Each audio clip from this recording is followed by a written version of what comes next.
Good evening, everyone. Welcome to Chan Brothers Facebook Live. My name is Richard, and I'll be your host tonight.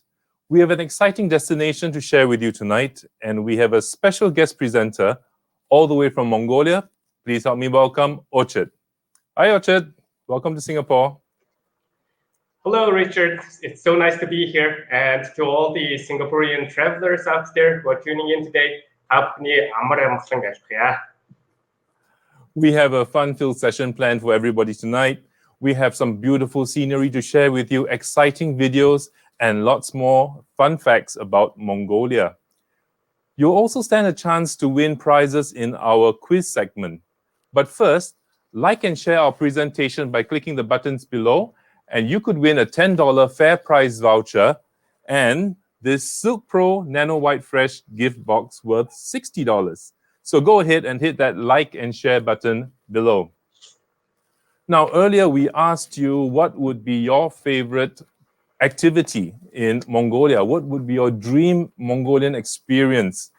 And your options were A, camel trekking in the Gobi Desert, or B, to visit a nomadic family and spend a night in a Mongolian gear camp. Both are very interesting activities. How did you vote? Let's look at the results of the poll. 20% of you opted for camel trekking, and 80% of you wish to visit a nomadic family and spend a night in a Mongolian gear camp. Wow. What do you think of our poll results, Ochirt? Yeah, I think that many Singaporeans are quite interested in the life in Mongolia, and especially the life of nomadic herders here. Speaking of which, Ochirt, I think some of us here in Singapore might be more familiar with Inner Mongolia. That's the autonomous region of China. And we may not be very familiar with your country, Mongolia. Could you share some differences between the two regions for us? Of course, yeah. So I'm very happy to introduce my country, Mongolia, to all the Singaporean travelers. So first of all, Mongolia is an autonomous, Inner Mongolia is an autonomous region of China, whereas Mongolia is an independent country. So historically, we shared the same historic background.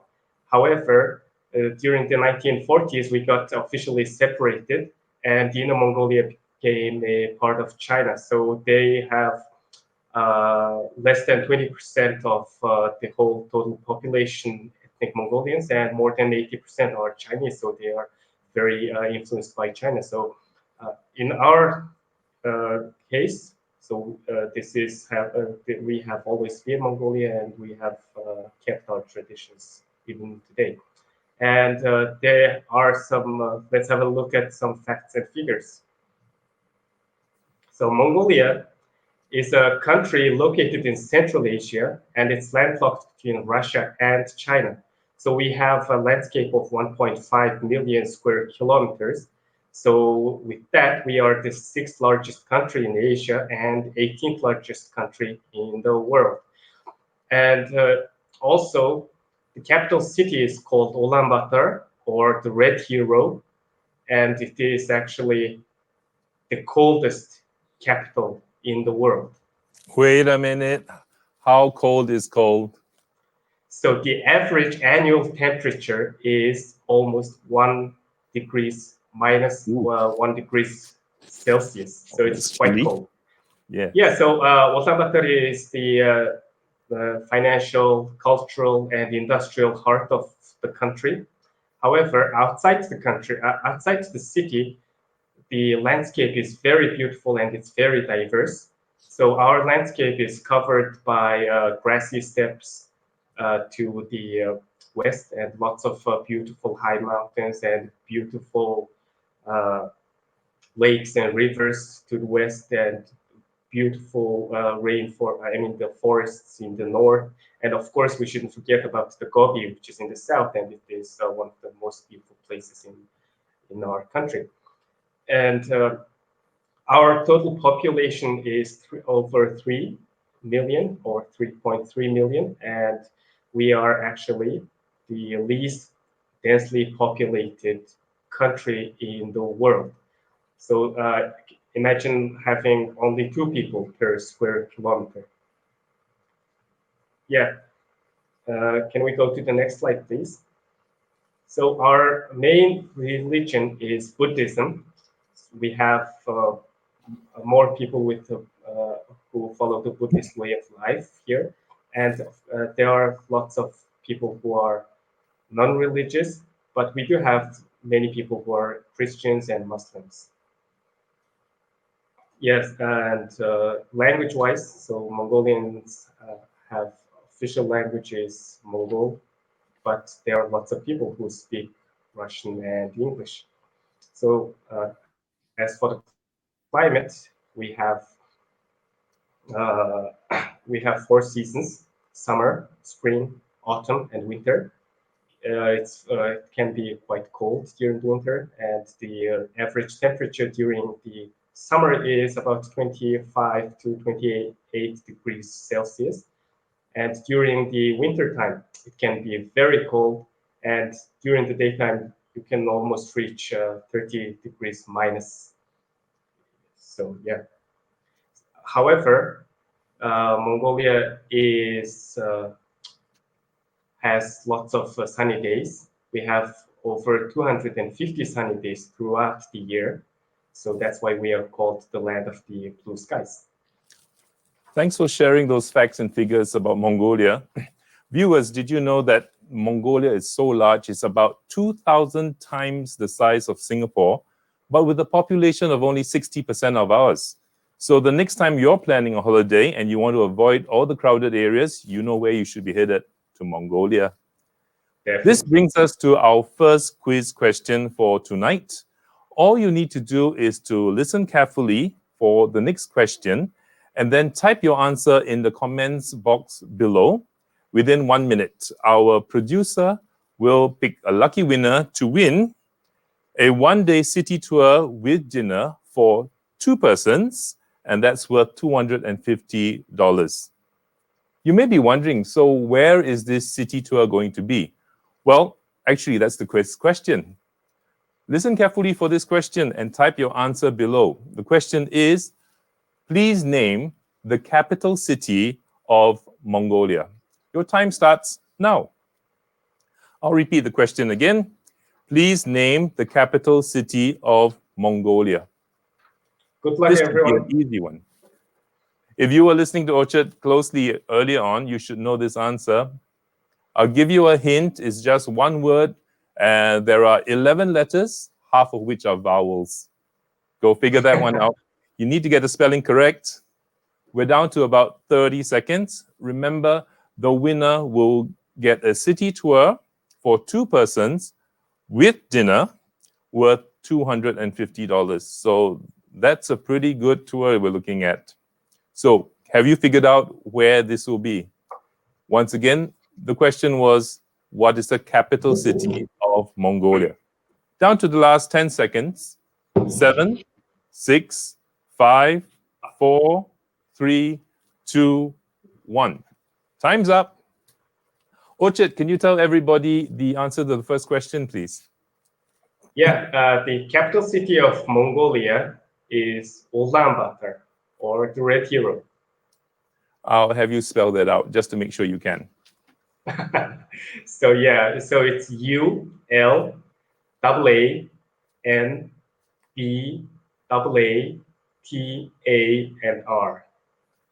Yeah, that's 11 letters. That should be right. Yeah, that's a lot of A's too. Well, we have a winner. Lucky winner, Candice Xiao. Candice Xiao, you have won for yourself a 1-day Ulaanbaatar city tour with dinner for 2 persons worth $250. Congratulations. Our producer will be contacting you shortly with regards to how you collect your prize. Thanks, everyone, for taking part in this quiz. Please stay tuned and look out for our next quiz question. The next prize is a 2-night stay in a 2-bedroom unit at the Ulaanbaatar Singapore Residence Service Apartments with daily breakfast for 4 persons. So that's a pretty good holiday vacation in Mongolia. I think we have some photos of the service apartment. Ochirt, can you just take us through, please? Sure. So Singapore Residences is a Singaporean invested development at the heart of Ulaanbaatar city. So it has lots of fully furnished units. And the one that we are giving out to the winner of the second quiz is a 2-bedroom unit, fully furnished, with a full kitchen and everything else. So I'm pretty sure it's going to be an exciting and I'm sure that it will give you all the comforts that you will need during the 2 days. And it's actually located very close to many tourist attractions. Ochirt, are you sitting in that service apartment right now? Oh yeah, I am exactly in that particular unit. Make sure you check out before our guests get there. Of course. This prize is worth $350 and you don't want to miss it. So stay tuned for our next quiz question, which is coming up a little bit later. Meanwhile, continue to like and share and win those lovely prizes that we've got for you.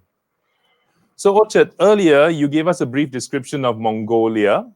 Could you share with us more about the popular tourist attractions that we'll see in Mongolia? Of course. So Mongolia is very big. So with 1.5 million square kilometers of land, we have very diverse landscape. So we have lots of very beautiful forests, and to the north with beautiful, pristine and freshwater lakes. And also to the west, we have beautiful mountains and good valleys. And of course, in the south, we have the Gobi Desert. So traveling here, it's going to be a journey through natural wonders, not only the land That of should be good. Genghis Khan. Yeah, I have a very short video to share with you guys. Can we see this? That's what.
Yeah, so wow, that's some stunning scenery, Ochirt. It's beautiful. Yeah, so we've got a glimpse of some of the most famous tourist attractions and most famous locations for of Mongolia here from this video. And we've seen a glimpse of the huge Genghis Khan statue on a horseback, which is actually the tallest, largest horseback statue in the world. And we've seen Tirich National Park, which is not very far from the city. And if you've noticed, we have also seen the huge rock that is shaped like a turtle, right? But there was one scene one location that is very exotic and very adventurous for any traveler, which is the Gobi Desert. I'm going to give you a few examples, descriptions about the Gobi. So Gobi Desert is a very beautiful place in the south, and it is actually the 5th largest desert in the world, and it's very rich in flora and fauna, so you will have a chance to probably see some of the rarest animals there, such as the gazelles, the saigas, and even the snow leopards. But if you are like extremely lucky, you might be even able to see the rarest animal in the world, almost. So it's the Gobi bear. So it's a desert there that have only 30, with the only population of 30 species, animals in the world left right now. Ochirt, I understand there is a connection between Gobi Desert and dinosaurs. Can you tell us more about that?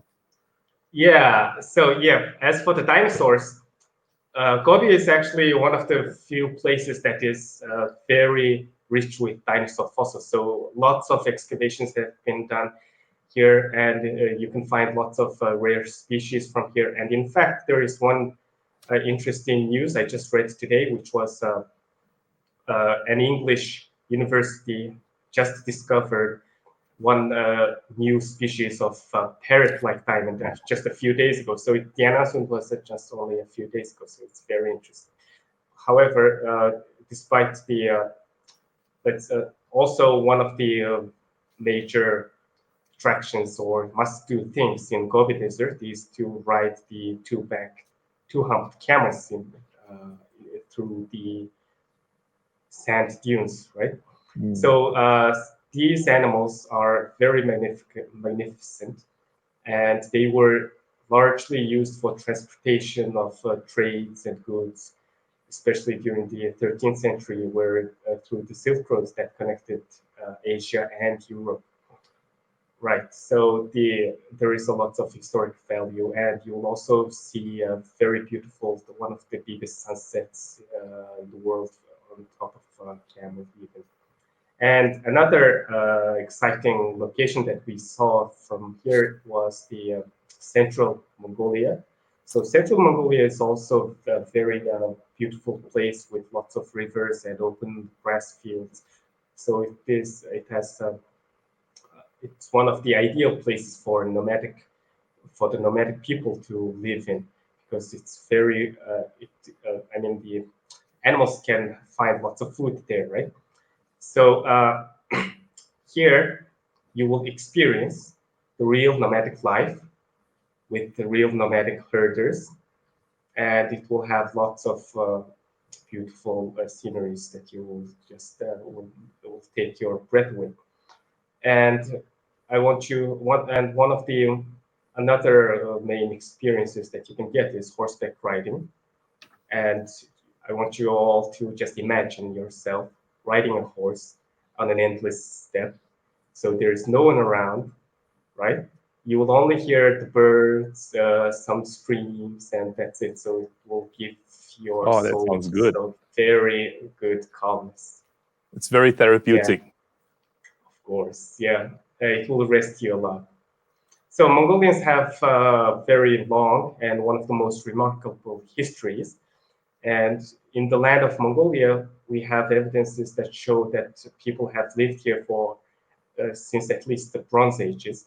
And during the 1st century, the first statehood has been formed here, the establishment of the Hunnu Empire. And so we eventually, during the 13th century, we got the Genghis Khan. During the conquest of Genghis Khan and his sons, we established the biggest landmass empire country that the world has ever seen.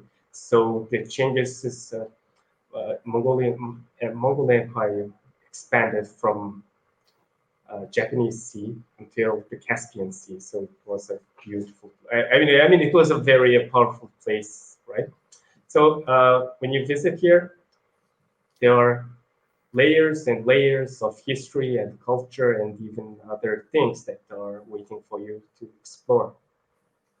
Ochirt, like you mentioned, when we talk about Mongolia, one of the images that comes to mind would be the Mongolian herders wandering in the wilderness with their livestock. Can you share a bit more about that lifestyle and culture, please? Yeah, so Mongolia is one of the last places on Earth that you will experience the real nomadic cultures. So it's one of the last remaining cultures, actually. So we've been following this way of life for at least 3,000 years. Statistically speaking, so we have every third person of Mongolia is still living this way, in the nomadic way. So basically, this is, if simply speaking, so nomadic way of life can be explained as moving from one place to another, depending on the pastures for your for the animals to feed on, right? So it's a very unique way of living, and Mongolians herd 5 types of animals, which are cattle or yaks sometimes, camels, horses, sheep, and goats. So these animals are sufficient to give all what a nomadic family will need. So we use them for transportation. We also eat their meat, drink their milk, and produce dairy products, right? And also even the hair and bones can be used to make children toys or even musical instruments. And there is one fun fact, which is we have over 70 million livestock, which is herd by 200 and somewhere around 250,000 households or something. So in other words, and among the 70,000 million livestock, there are 4 million horses. Wow. Which means there are more horses than we have more people, right? Than the people. No wonder all of you can ride horses. Exactly. So Mongolian child can learn to ride a horse when they are as young as 3 years old. So they can barely run.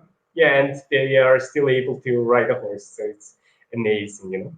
So because of the harsh weather and drastic changes in weather conditions and climate, and also the pastures, Mongolian family has to, a nomadic family has to move at least 4 times every year just to keep, to sustain your life. So it's a very busy life.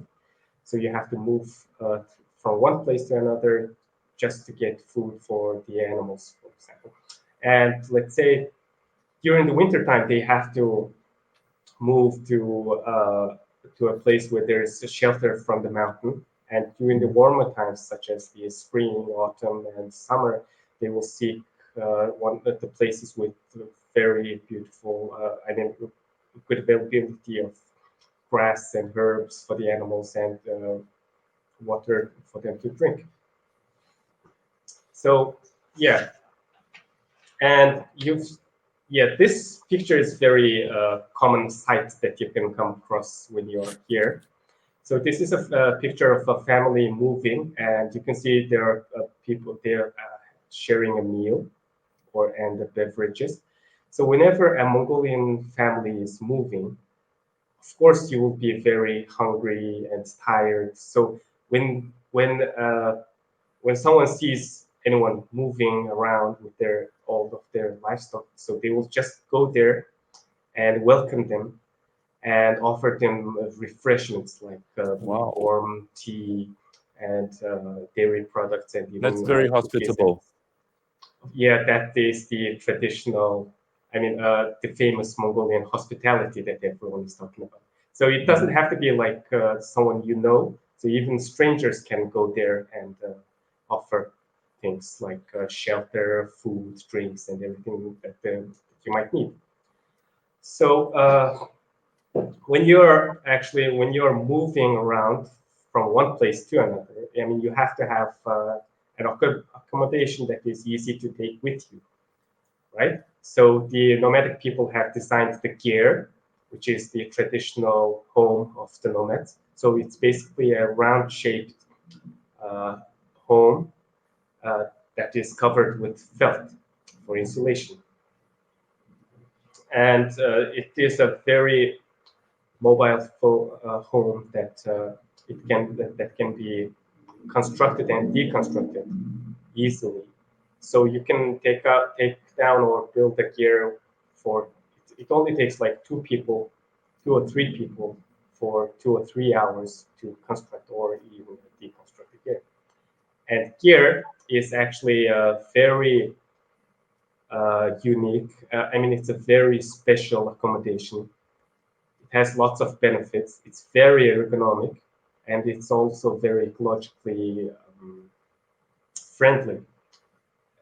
There are certain, for example, the air circulation in the gear is one of the best. So the air inside the gear circulates at least like 500 times every hour. So it's very healthy for the people. And the reason I'm saying why it's very ecologically friendly is that you just put it on the top of the soil, and when the grass down underneath gets destroyed, when the family moves next time, they will clean out all the soil there and let the grass grow. So it only takes at least just 1 year for it to be for the grass to be completely restored. And another thing very interesting about the gear is that the door always faces south. So it's the reason is to get more sunlight, and based on the sunlight that is coming inside the gear, the nomadic people could tell time what time it is, right? Yes, so it's very very good. And also one of the special things is that the window or the smoke hole is located on the roof, on the ceiling.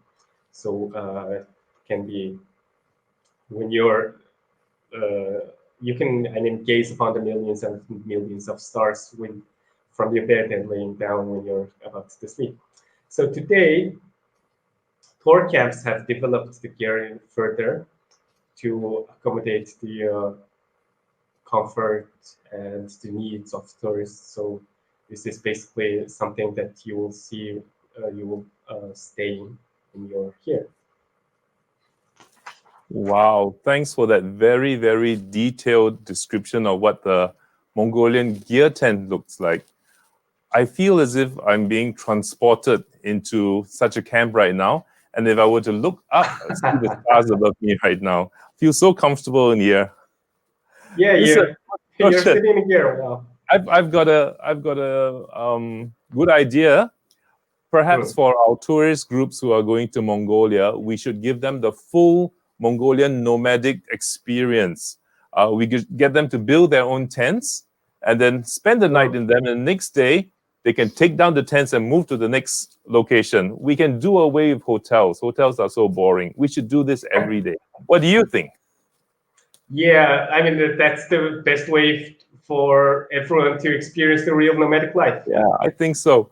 Viewers, what do you think of this idea? Would you like to experience the Mongolian gear by picking up and moving on from place to place, building your own tent, taking it down? Let us know in the comments section below if that's something you'd like to do on your holiday. Truly authentic experience. Ochirt, one of the most important things to us as travelers is food. We like to get to know a new culture through their cuisine. So what kind of food will we be expecting in Mongolia? Anything that's special to your country? Of course, so we have a variety of food, which will surely make you feel good. I have let's see a short video. Let's watch a video.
You're making all of us very hungry. Yeah. So you might think that Mongolian cuisine is somewhat similar to Chinese or Russian because of all the influences from the neighboring countries, but in reality, the influence from these two countries in our food is less than you would even imagine, right? So most of the food that we eat is can be traced down back to our way of life and the climatic changes, and I mean the climatic conditions and etc. So we've seen some of the most favorite dishes, and one of them was boats. And boats is a very delicate. I mean, one of the is one of the delicacies that we offer. So it's basically steamed dumplings. The concept of dumplings is very similar to other Asian countries, such as China and Taiwan and Singapore and etc. But one thing that really distinguishes it from other countries is the meat. So it's uh, filled with meat. However, the meat itself is very flavorsome. So it has very nutritious, and you don't even need to add lots of seasonings inside to make the boats taste good.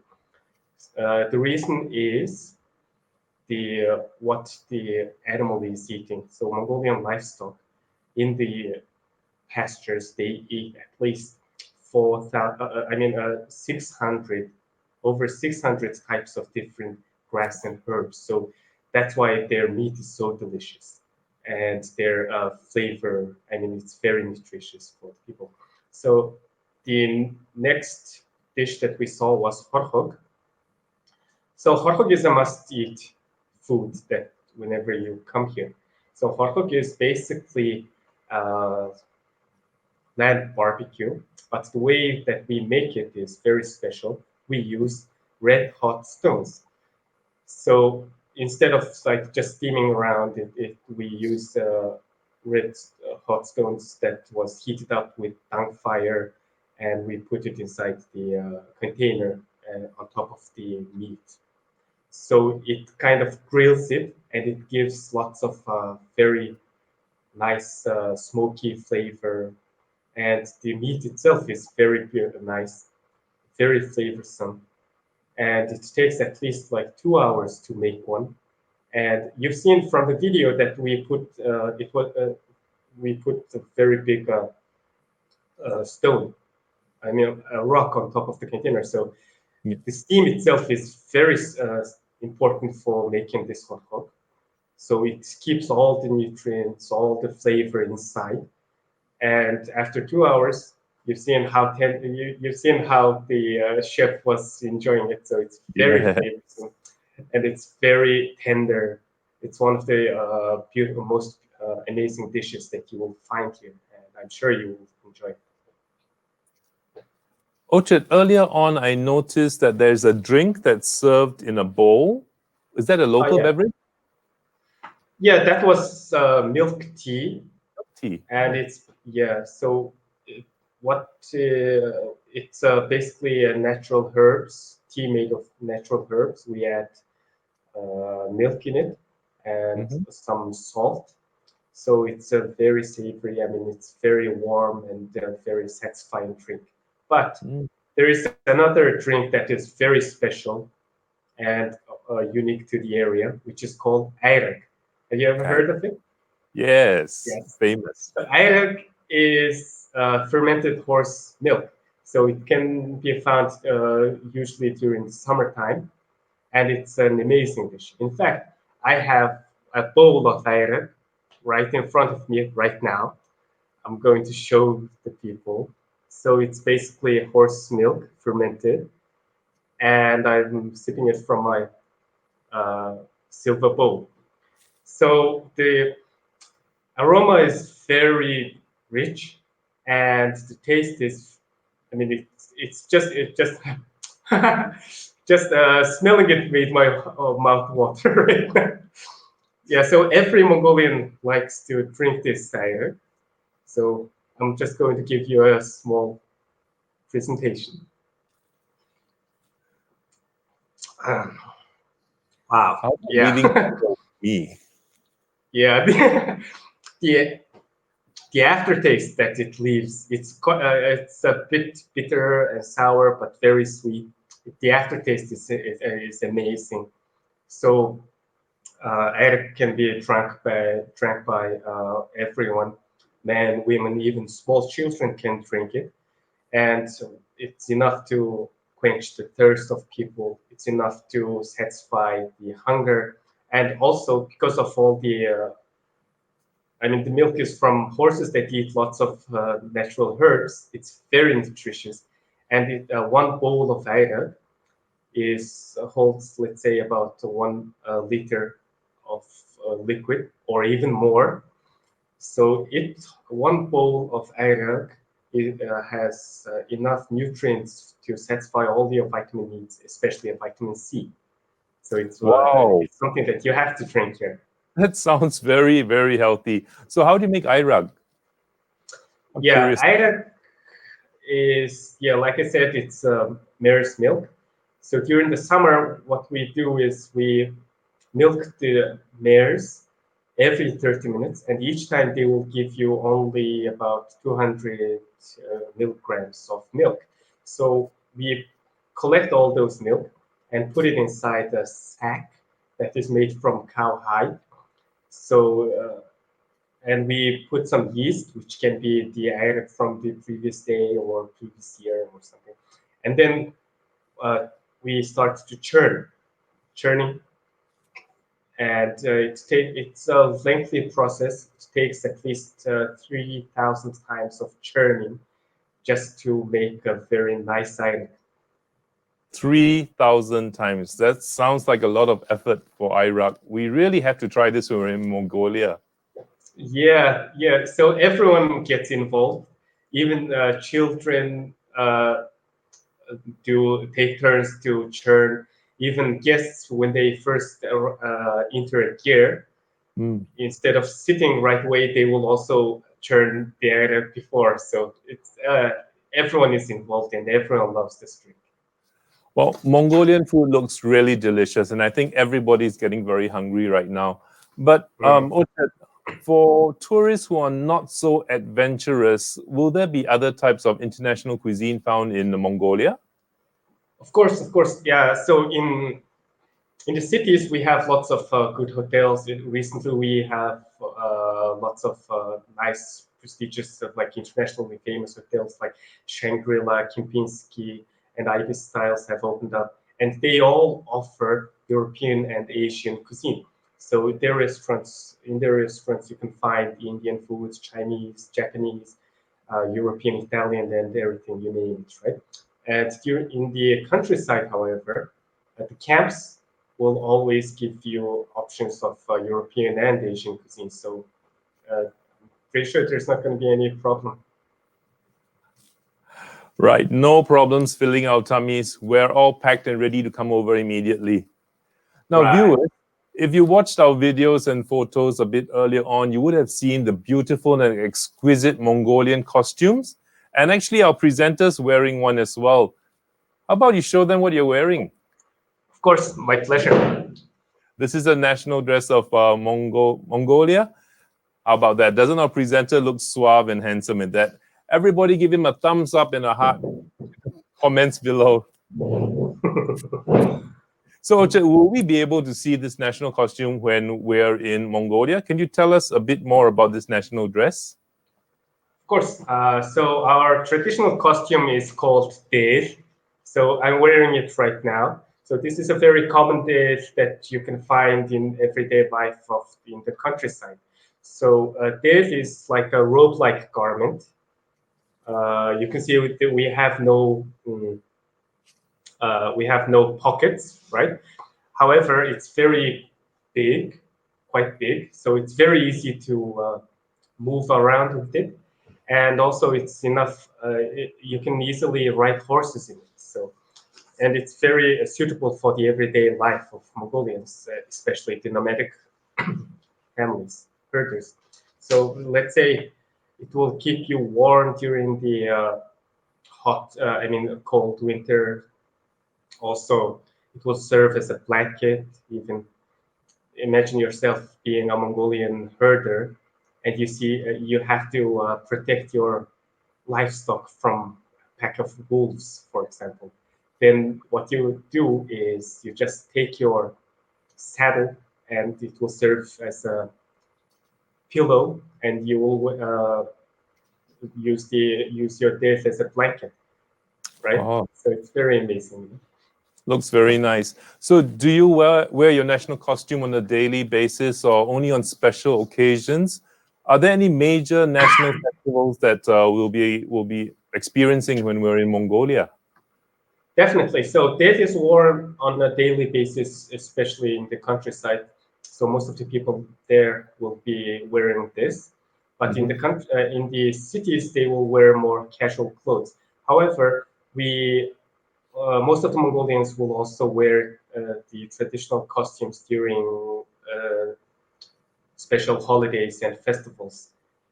Yeah, we have lots of them throughout the year. For example, the Golden Eagle Festival, the Yak Festival, Lunar New Year, and speaking of which, we have one of the most famous one is called Nadam. Nada. And yeah, Nadam is a very special event that occurs during, I mean, that is held during the summer in July. So Nadam is where Mongolians celebrate their traditions, their culture. So it's held every year in July, and it features three main sports events or the three manly games of Mongolians. So one of them is wrestling and horseback riding and archery. So these three. So I'm gonna give you a little description about each. And wrestling is a tournament of 512 best wrestlers that come to compete for the title of champion from all over the country. So so it is a sport only for men, of course. So when they wrestle, you have to try to win over your opponent, and you will lose if any other parts than your hands and feet touch the ground. So it is a single elimination tournament, and only one will remain standing. The other one is horseback riding, and this is very special. So we have the horses will race for 15 to 30 minutes, 30 kilometers distance, based on depending on the age of the horse. And one thing that is very special and very unique about this is the jockeys, the people who ride the horses are actually children. Children. So yeah, 5 to up to let's say 13-year-old children will race. Amazing, right? It's amazing, And really. yeah, so the last one is archery, and Mongolians are very famous for their skills with bow and arrow, especially on a horseback. So the best archers will also compete against each other, and this is a tournament that also where women can also participate. They will try to hit the target and so on. So we do have other events and festivals. We have other lots of stuff to talk about, more detailed stuff, but we don't have too much time to. So you just have to come here and experience all these yourself. Well, there's certainly a lot to do and see and eat and experience in Mongolia, but we're coming to the end of our presentation this evening. But before we go, we have one more quiz question for you. And you need to answer this question correctly to win a 2-night stay in a 2-bedroom unit at the Ulaanbaatar, Singapore Residence Service Apartment with daily breakfast for 4 persons. And this price is worth $350. So same thing, I'll give you the question, and then you have 1 minute to key in your answer in the text box below. just 1 minute. And the question is, name any one of the 3 traditional games played during the Nadam festival. Your time starts now. Yeah, it should be an easy question. It's easy. There are 3. Just choose one. Yeah. Wow, this is so easy question. I hope you all get it right. The question again was, name any one of the 3 traditional games played during the Nadam festival. Let's type it into the text box below, and our producers will pick one lucky winner for that service apartment stay. You look very comfortable there. I am. Yeah, it's a very nice, nice apartment. It looks very big. It is. Well, have you all keyed in your answers? We only have 10 seconds left.